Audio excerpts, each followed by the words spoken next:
Greetings, Ben Murray here with another edition of SaaS Metrics School. Welcome. So, can your SaaS company beat the $1.50 labor efficiency test?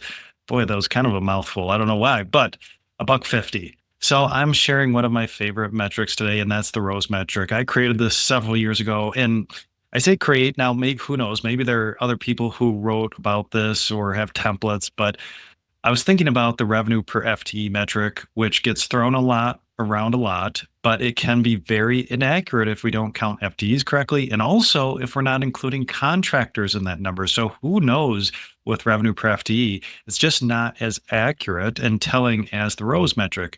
So I created this, and it is I love this metric because this needs to move up and to the right if you want to create a sustainable SaaS business. And also, if you're struggling to reach profitability, you're going to want to implement this metric. So, what is the ROSE metric? Well, ROSE, all capital letters, is return on SaaS employees, and it measures the dollar of recurring revenue generated or how much recurring revenue generated for every dollar of employee and contractor investment. So I'll say that again.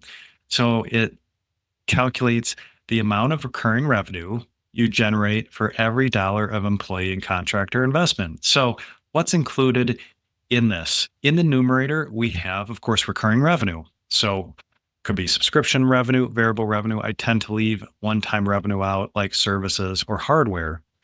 Then in the denominator, the bottom half of the equation, we have employee and contractor expenses. So this is wages, taxes, benefits, bonus, commissions for our employees, and also contractor expenses. That's key to have that in there as well.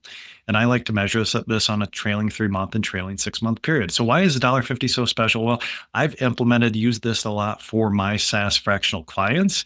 And it just seems like when those clients hit $1.50 and above, they have very consistent financial profitability and financial stability. Now, it's maybe not guaranteed at $1.50 and above, but that's generally what I see. If you're hitting $1.50 and above, you probably have positive EBITDA and consistent financials, consistent profitability. Maybe you have some off months, which is fine, but generally you have consistent EBITDA, positive performance. Now, I also measured this against just a quick test with one SaaS company against Greg Crabtree's direct labor efficiency ratio, where he says, based on years of practice, that $2, you have to hit $2 of labor efficiency to run a sustainable business. So I charted Greg's metric against the ROSE metric, and lo and behold, in 1 month, where this company hit $2 in the labor efficiency per Greg per his calculation, it was $1.50 for the ROSE metric for another quick, the quick sample validation of $1.50 and above. So that's what I find. So it's super simple to calculate your ROSE metric. I'll have a link to my templates course where you can download my ROSE metric template and calculate this very easily for your SaaS company. So I highly suggest you implement this for your company, especially if you're trying to build a sustainable business and if you're trying to reach profitability.